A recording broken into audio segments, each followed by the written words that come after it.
Hello students, today we will discuss the poem Frost at Midnight written by Samuel Taylor Coleridge. Now what is frost? Frost is a natural phenomena which happens when the temperature is below 0 degrees Celsius, that is below freezing point, and a thin layer of ice forms on the ground and other surfaces, especially at night times. Now, frost can generally be a symbol of something that is bad, that causes destruction of crops and other living things, but it is not the case here because the poet Asst Coleridge present frost here as a symbol of entire nature which is a manifestation of God itself, as he says that nature is the eternal language of God. And basically, in this poem, he prays that his baby son will be able to take joy and comfort in nature no matter what the season. So, nature here, whether it is harsh winter or refreshing spring summer season, his baby son will enjoy every form of nature. This poem is one of his 8 conversation poems. Now, conversation poem is a category or genre of poetry in which the poet contemplates and think over different topics as if in conversation with the readers. If we talk about the setting, the entire poem takes place in a small cottage at the middle on the middle of a winter night. Frost is forming on the ground outside and it is very quiet. Everyone, every resident of his house has gone to sleep except the speaker who stays up late at night in front of, and he is sitting in front of the dying fire with his sleeping baby by his side.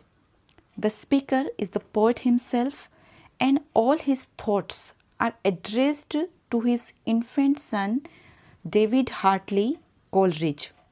So, set in a cottage at a midnight, at a frosty, wintry midnight, his thoughts travel into past memories, future hopes, and imagined scenes, and which all he describes with intense emotional touch. The frost performs its secret ministry unhelped by any wind. The speaker here says that the frost is performing, is doing its secret ministry, its secret job, its secret task unhelped, without any help from any wind. So there is no wind, it is totally silent, and in such silence of night, the frost is doing its secret job like a minister, like a priest who does his holy task secretly, and like an agent who is and he is the agent, the frost is the agent of God itself. It is the manifestation of God, nature is the manifestation of God, and on behalf of God he is performing, the frost is performing its secret task, that is of freezing the earth and water and forming icicles. The owlet's cry came loud and hark again loud as before, and in such silence of night when frost is forming outside. The owlet's cry, the baby owl's cry, can be heard. It came loud and listen again. It again came loud as before. The inmates of my cottage, the residents of my cottage, all at rest. They are all sleeping. They all have gone to bed, have left me to that solitude, leaving me alone, which suits. And this loneliness, they have left me to that solitude, that loneliness, which is suitable for abstruser musings, obscure thoughts, except save that at my side I am all alone, except that at my side my cradled infant slumbers peacefully. So I am all alone, all by myself in this hush of night, except that my side, my infant, my baby is sleeping peacefully in a cradle next to me. It is calm indeed, so calm that it disturbs and vexes meditation with its strange and extreme silentness. The speaker says that it is calm and quiet in his surrounding, and in fact, it is so calm, it is so quiet that it disturbs his thoughts.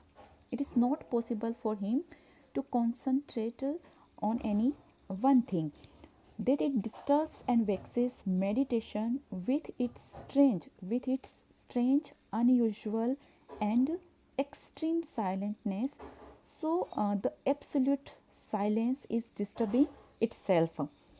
Sea, hill, and wood, this populous village. He repeats again, sea and hill and wood, with all the numberless goings on of life, inaudible as dreams. There are sea, hill, and forest, and this populace, this village full of people, and with all the numberless, endless happenings, goings on. There must be many activities going on there in these seas, hills, and forest, but they are as inaudible as dreams are. The happenings in there cannot be heard. They are as inaudible as the happenings in the dreams cannot be heard. So all the happenings which occur in at night times, in the silence of night, in these places like sea, hill, and forest, they are also inaudible. The thin blue flame lies on my low burnt fire. The blue flame, which is a small blue flame, lies, can be seen on my low burnt fire, the fire which is dying out, and it does not move and quivers not. It is not moving. The thin blue flame in his fireplace, which is going to burn out, but that blue flame does not move. It is also still. It is not moving. Only that film which fluttered on the grate still flutters there, the sole unquiet thing. So in the total stillness and silence of the surrounding, in his surrounding, only unquiet thing beside the speaker is that film, that layer, that thin layer of black powder which fluttered, which is fluttering, which is moving, which is squirring on the grate of the fireplace. Grate is the metal frame which holds coal and fire in fireplace, and that film, that thin layer of black powder still flutters. It is still fluttering, it is still moving there, and it is the only unquiet thing beside me, so it works as a companion for the poet in this extreme silence of the night.